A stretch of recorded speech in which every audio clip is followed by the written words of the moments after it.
വടനപ്പള്ളി ഗ്രാമപഞ്ചായത്തിലെ 5-ാം വാർഡ് നിവാസിയായ ജയശ്രീ, കൊയപ്പാട്ട എന്നിവരുടെ വീട് ശോചനീയാവസ്ഥയിലാണെന്നും പഞ്ചായത്ത് തിരിഞ്ഞു നോക്കുന്നില്ലെന്നുമുള്ള പരാതി അടിസ്ഥാനരഹിതമെന്ന് പഞ്ചായത്ത് പ്രസിഡന്റ് അറിയിച്ചു. പരാതിക്കാരിക്ക് 2022-23 വർഷത്തിൽ വീട് അറ്റകുറ്റപ്പണിക്ക് 75,000 രൂപ 2 ഗഡുക്കളായി നൽകിയിട്ടുള്ളതാണെന്നും എന്നാൽ ഈ ഫണ്ട് വേണ്ടപോലെ ഉപയോഗിച്ചിട്ടില്ല. കൂടാതെ 2023-24 വർഷത്തിൽ ടോയ്ലറ്റ് അറ്റകുറ്റപ്പണികൾക്കായി 9,000 രൂപ കൈപ്പറ്റുകയും ചെയ്തിട്ടുണ്ട്.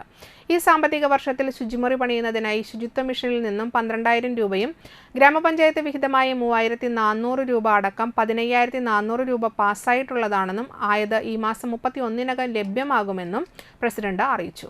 ഈ വിവരങ്ങളെല്ലാം പൊതുജനങ്ങൾക്ക് എപ്പോൾ വേണമെങ്കിലും ലഭ്യമാകുന്നതാണെന്നും ഇത് മനസ്സിലാക്കാതെയാണ് പഞ്ചായത്തിനെതിരെ ആരോപണം ഉന്നയിച്ചിട്ടുള്ളതെന്നും ഇതിനെതിരെ ഗ്രാമപഞ്ചായത്ത് നിയമ നടപടികൾ സ്വീകരിക്കുമെന്നും പ്രസിഡന്റ് അറിയിച്ചു. ജയശ്രീ 5-ാം വാർഡിലെ ജയശ്രീ എന്ന സഹോദരി അത് വളരെ പാവപ്പെട്ട ഒരു കുടുംബത്തെ അംഗമാണെന്നും അത് പഞ്ചായത്ത് അധികൃതരുടെ ശ്രദ്ധയിൽപ്പെട്ടിട്ടില്ല എന്നും ഞാൻ ചാനലിലൂടെ കാണുകയുണ്ടായി. ശരിക്കും അതിൻ്റെ യാഥാർത്ഥ്യം എന്താണെന്ന് ജനങ്ങളുടെ മുമ്പിൽ ബോധ്യപ്പെടുത്തുക എന്നുള്ള ഒരു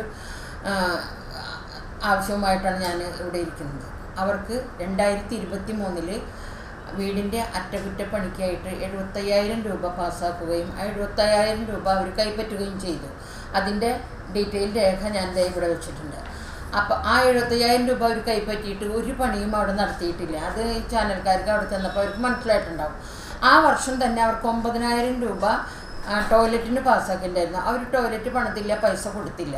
ഇപ്പോൾ 2024-25 നമ്മൾ ശുചിത്വ മിഷൻ്റെ പദ്ധതിയിൽപ്പെടുത്തിക്കൊണ്ട് അവർക്ക് 15,400 രൂപ, അതിൽ ശുചിത്വ മിഷൻ്റെ 12,000 രൂപയും പഞ്ചായത്തിൻ്റെ ഫണ്ട് 3,400 രൂപയും വകയിരുത്തി ഈ മാർച്ച് 31-ന് മുമ്പ് അവരുടെ അക്കൗണ്ടിൽ ആ പൈസ വരും. അവർ ഇത് പണിതില്ലെങ്കിൽ, ടോയ്ലറ്റ് പണിതില്ലെങ്കിൽ പിന്നെ ബാക്കി നടപടികളുമായിട്ട് മുന്നോട്ട് പോകും.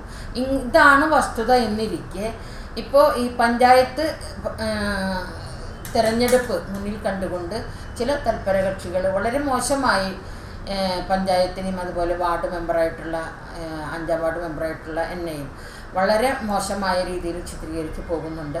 അതിൻ്റെ സത്യാവസ്ഥ എൻ്റെ പ്രിയപ്പെട്ട സഹോദരി സഹോദരന്മാർ മനസ്സിലാക്കണമെന്ന് ഞാൻ